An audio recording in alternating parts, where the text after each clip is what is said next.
Sveiki! 14. maijā pasažieru vilciens 10 darba gadu jubilejas svinību ietvaros aicināja ar vilcienu no Rīgas uz Ziemeļlatviju doties kultūras pastaigā numur 3, kura saucās Gaismas ceļš. Un šī pastaiga tika organizēta kopā ar Jāzepu Vītolu Latvijas Mūzikas akadēmiju, Latvijas Mākslas un kultūras akadēmiju. 8 stacijas laukumā tika noorganizēta zibakcija jeb flashmobs, un 8:25 vilciens uzsāka savu braucienu uz Gulbeni. Brauciena sākumā tika veikti dažādi pirkstu vingrinājumi. Pirkstiņiem tā kā paknēja vien druscīt aktīvāk, vai ne tā? Kaklu daļu arī var galvu, ja atļauj, tā. Bet ļoti aktīvi, jo šis vingrinājums domās ne jau kakliem un sprandēm, bet pirkstiņiem. Ķermeņa un elpas vingrinājumi.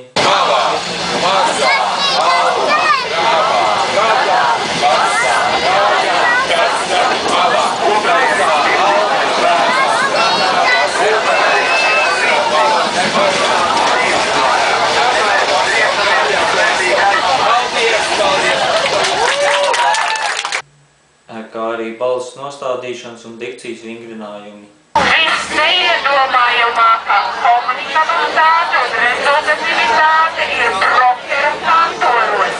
Viss neiedomājamākā komunikabilitāte un rezultatīvitāte ir brokeru kantoros. Viss neiedomājamākā komunikabilitāte un rezultatīvitāte ir brokeru kantoros. Drusku augstāk jau.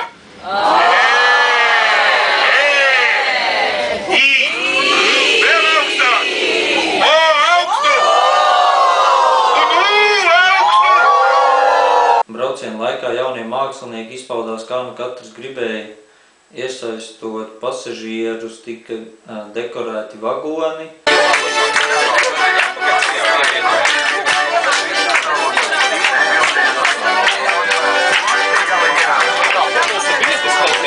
Tika veidotas dažādas mākslas instalācijas.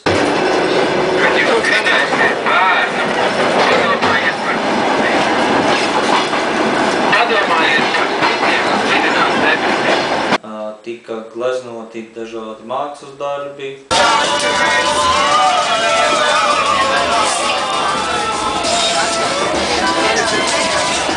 Pasažieru portreti.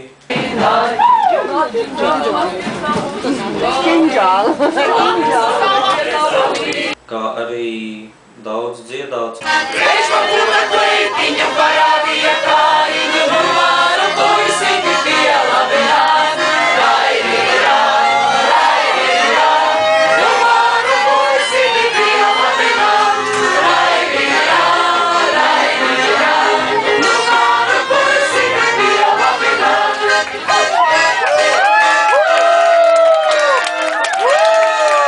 Un daudz dejots.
Brauciena laikā pasažierus izklaidēja ne tikai jaunie mākslinieki, bet tika veidots arī dažādas izglītojošās darbnīcas un lekcijas lasīja dažādi augstskolu pasniedzēji. Tika mācīta spāņu valoda, bija lekcijas par mūziku un literatūru, kā arī par kīno. Tātad te laupījums tiek dalīts, un jūs varat redzēt, ka jau tur tālumā dziļumā parādās gustītāji un sākās apšaudi.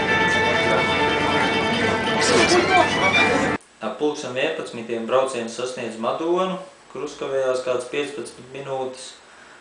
kura laikā tika zīmēts modelis uz iepriekš sagatavota vertikāla silueta. Tāpat tika dziedāts dziesmas un teiktas uzrunas. Šeit, Madonas stacijā, gribētu visu klātsošo vārdā arī vēlreiz sveikt akcijas sabiedrību pasažieru vilcienu un arī Freivaldu kungu 10 gadu jubilejā ar skaļu urā. Un cerēt, ka pasažieru vilciens būs viens no tiem, kurš vienmēr Latvijā būs un vedīs uz mūsu augstskolām jaunus studentus šogad, nākošgad un vēl pēc 50 gadiem. Tāpēc ir klāt arī ministrs Auguļa kungs, satiksmes ministrs. Viņš to dzird, es ceru, ka te ir vēl kādi, un viņš tuvākajā ministra kabineta sēdē to pateiks, un būs skaidrs, ka pasažieru vilcienam Latvijā ir nākotne. Tātad mūsu gaisa ceļš jau ir izdevies un dosimies drīz tālāk, bet tagad vēl mums visiem ir kopā arī dziedam.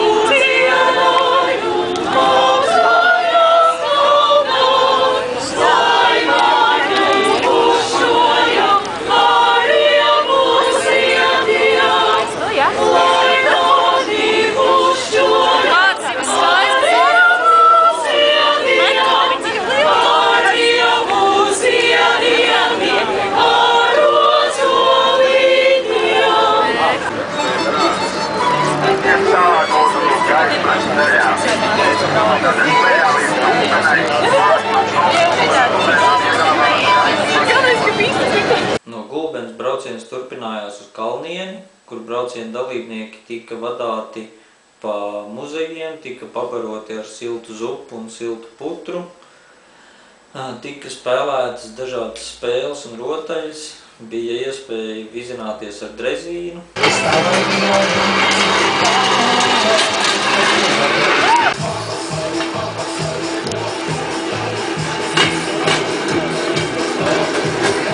Un pēc neilgas atpūtas brauciena dalībnieki tika vesti ar mazbānīti no Kalnienes atpakaļ uz Gulbeni, lai kultūras pastaiga atgrieztos Rīgā.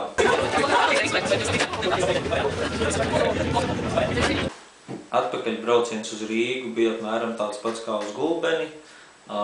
Aktieri rādīja dažādas etīdes. Šī auglīgā sala, šī slavenā pilsēta, šis pasakainais iedots, šī teicānā pils, šie apartamenti, šī lieliskā istaba, šis neredzēts smalkais trauks skatīts, šī vēstā kārtiņa, šis dārgais futrāls, šī brīnišķīgā lādīte, kurā varos pils ar pistoliem, tad maksas interesē tikpat maz, kā tāda nauda un tu pats. Tāpat tika daudz gleznots un zīmēts. Un, protams, arī, ka daudz dziedāts. Trusis uzlej ūdeni,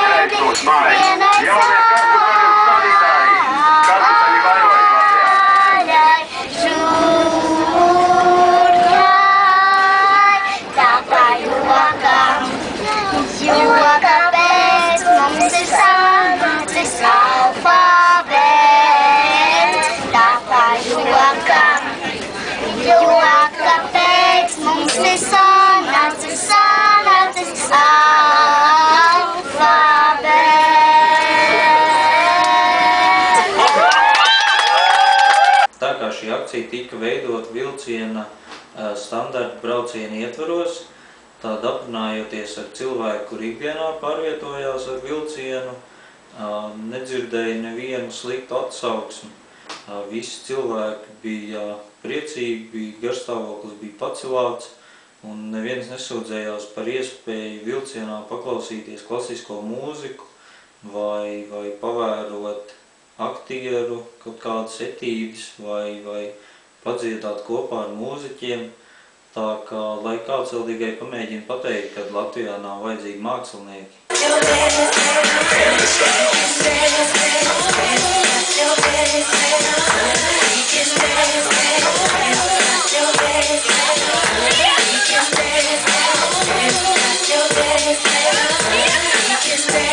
Your and the style.